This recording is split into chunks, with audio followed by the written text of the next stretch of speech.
c'est une vidéo tutoriel pour coudre ce joli petit haut nommé Anna dont j'ai créé le patron et que je vous mets à disposition gratuitement. Et le grand plus de ce patron, c'est qu'il est compatible avec toutes les manches Kiromoe. Je vous mets un aperçu immédiatement de toutes les combinaisons possibles. Pour télécharger le patron de couture de ce haut, découvrir le concept des modèles personnalisables de Kiromoe et les manches dont j'ai parlé, tout se trouve dans la barre d'infos. Vous aurez tous les liens. Allez voir. Une fois le téléchargement du fichier effectué, vous vous retrouverez avec deux documents PDF. L'un en format A4 US Later que vous pouvez imprimer chez vous directement, l'autre en A0 qui contient le patron sur une grande page que vous pouvez faire imprimer dans une reprographie par exemple. Je vais d'abord tout vous expliquer sur comment imprimer le patron, le réassembler, puis on va passer aux étapes de couture. C'est parti. Pour le format A4, si vous avez le logiciel Acrobat Reader, il est téléchargeable gratuitement, c'est un plus. Si vous ne l'avez pas, vous pouvez quand même ouvrir votre fichier PDF, aucun souci. Vous pouvez aller dans Affichage, Afficher masqué, Volet du navigateur, Calque. Les calques apparaissent sur le côté. Comme je fais un 38, je décoche toutes les autres tailles, comme ça, elles ne s'imprimeront pas. Pour imprimer, vérifiez d'être bien en taille réelle ou échelle 100%. Sur la première page du patron, vous avez un carré témoin de 5 cm pour vérifier que le patron s'est imprimé à la bonne taille. Que l'option recto-verso, si vous en avez une, est bien décochée. Et petit plus écologique, vous pouvez imprimer en brouillon, mais aussi en noir et blanc, aucun problème à ça.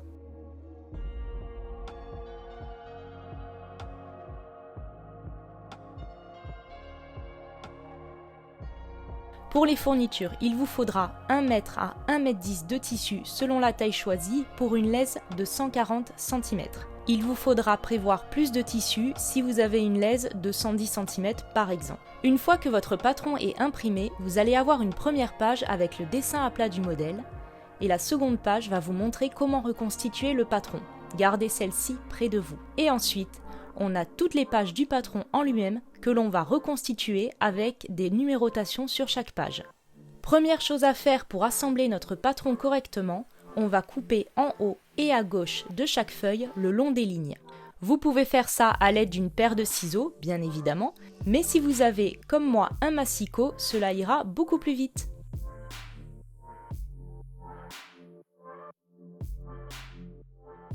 Pour l'assemblage des feuilles, je procède ligne par ligne pour plus de facilité. Mettez un bout de scotch au niveau de la numérotation dans les angles et des lignes des pièces de patron, car c'est ici que l'on découpera par la suite. Il faut donc que ça tienne. Pas besoin de scotcher tout le long de la feuille.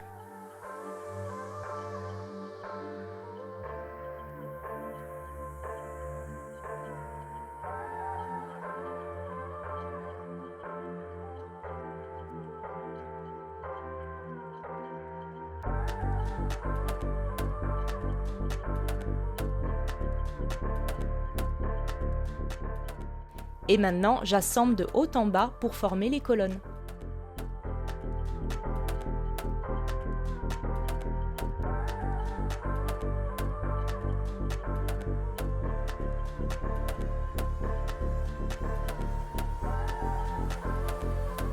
Le plus important est d'avoir les lignes correspondantes aux pièces de patron bien alignées. S'il y a des petits décalages d'imprécision, il vaut mieux décoller au niveau de la numérotation pour aplatir les feuilles et avoir les lignes qui correspondent bien partout.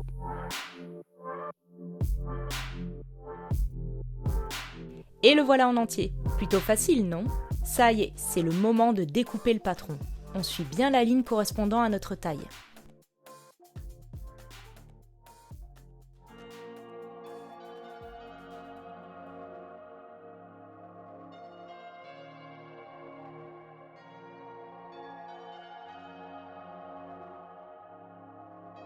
Ceci fait, on se retrouve avec l'enforme dos, la parmenture devant, le devant et le dos. Pliez votre tissu en deux dans le sens de la longueur et placez comme suit vos morceaux. Ils seront ainsi coupés directement en double pour obtenir le côté droit et le côté gauche. C'est un plan de coupe pour un tissu avec une laise ou largeur de 140 cm, ce qui est le plus classique. Si comme moi vous avez un tissu avec une laisse différente, l'important est de bien respecter le droit fil matérialisé par la double flèche sur chaque pièce de patron, qui doit être perpendiculaire à la lisière, soit le bord du tissu dans sa longueur. Vous trouverez sur vos pièces de patron des petits traits noirs. Ce sont des crans. Ils aident à bien caler les pièces entre elles au moment de coudre. Faites une entaille avec le bout de vos ciseaux à ces endroits ou donnez un petit coup de crétailleur ou stylo effaçable.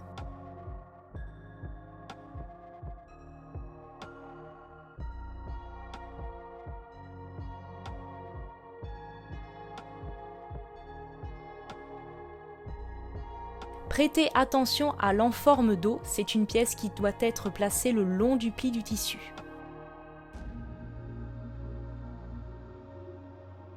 Marquez le milieu dos comme pour l'écran de tout à l'heure.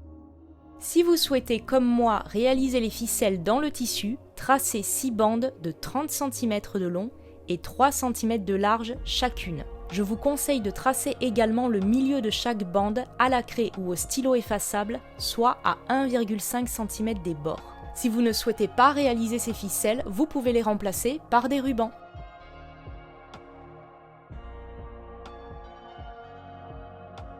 On commence par les petites bandes. On va les replier au fer en rabattant chaque bord pour qu'il longe le milieu tracé tout à l'heure à 1,5 cm du bord.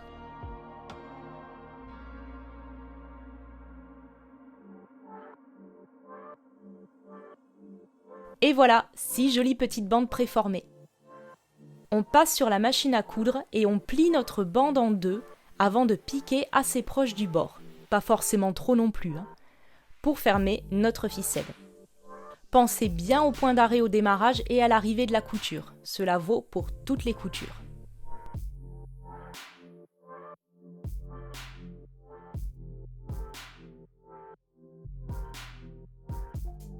On s'occupe maintenant de l'enforme dos et de la parmenture. On épingle endroit contre endroit au niveau de la ligne des épaules et on pique à 1 cm du bord.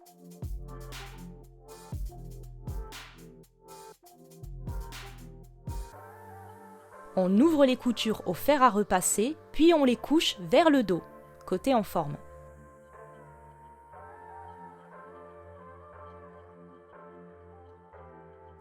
On surjette les marges de couture ensemble ou, si vous n'avez pas de surjeteuse, vous pouvez réaliser un point zigzag avec votre machine à coudre. Puis on surjette tout le bord extérieur de l'ensemble. On récupère les 2 pièces dos et on épingle au niveau du milieu dos et, comme tout à l'heure, endroit contre endroit, on pique à 1 cm du bord. Passage au fer à repasser, ici on couche la couture vers la gauche, mais si vous préférez à droite, c'est comme vous voulez. Et sur G. Notre dos reconstitué, on prend nos 2 pièces de devant et on épingle, endroit contre endroit, au niveau des lignes d'épaule, les 2 devant avec le dos. On pique à 1 cm du bord. Et sur G. Sur le devant du vêtement, 3 crans permettent de montrer l'emplacement de nos ficelles. Je les épingle juste en dessous de chaque cran, comme ceci, sur l'endroit du tissu. Vous pouvez d'ores et déjà les fixer avec quelques points dans la marge de couture ou comme moi, attendre la suite pour tout fixer en même temps. Ainsi, on reprend notre combo en forme parmenture pour venir le coudre à notre vêtement.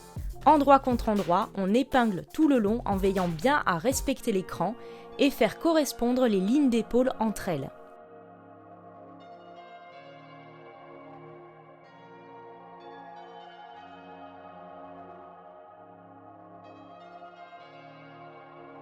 Au niveau du V du décolleté du devant, vous pouvez tracer à la craie ou au stylo effaçable les 1 cm de marge de couture pour voir où se fait la croisée des chemins et ainsi coudre parfaitement bien ce V sans créer un arrondi. Sur le bas du vêtement, la parmenture est plus courte d'1 cm. C'est normal, laissez cet écart.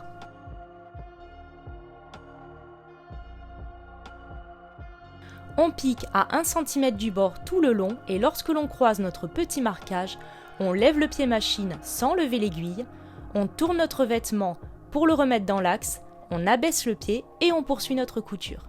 Puis on penche les marges de couture côté parementure en forme avant de réaliser une piqûre morte à environ 0,2 cm de la précédente piqûre afin de maintenir les marges en place et garder cette finition intérieure bien à l'intérieur sans qu'elle ne dépasse sur l'extérieur.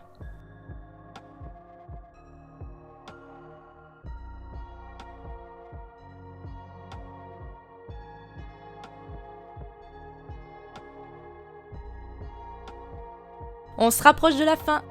On fait correspondre les côtés et on épingle endroit contre endroit. On pique à 1 cm du bord et on surjette directement sans passer par la case fer à repasser cette fois-ci. Ça y est, dernière étape, les ourlets. On procède de la même façon pour le bas du vêtement et les manches. On pique d'abord à 1 cm du bord au point large, par exemple 5, tout le long. Pour les coutures que vous allez croiser, penchez-les dans le même sens que précédemment. Vous savez au début quand je disais on penche vers le dos ou à gauche pour que cela ne tourne pas. Bon après si c'est le cas, ce n'est pas vraiment la fin du monde. Ensuite, au fer à repasser, on plie sur cette piqûre que l'on vient d'effectuer et vous pouvez directement replier une seconde fois pour préformer l'ourlet final. Ou si vous le sentez, on fera ça dans un second temps à la machine directement.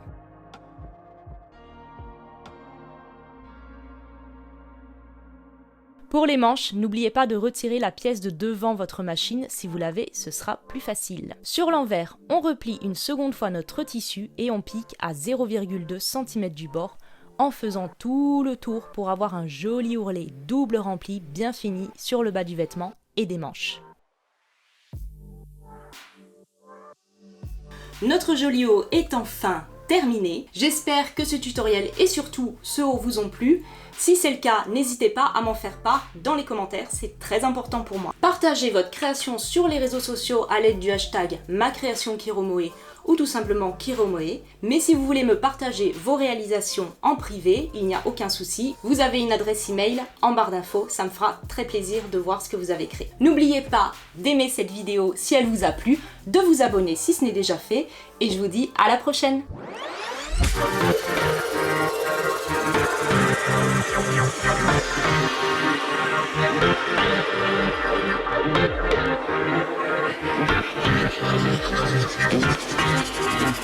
Thank you.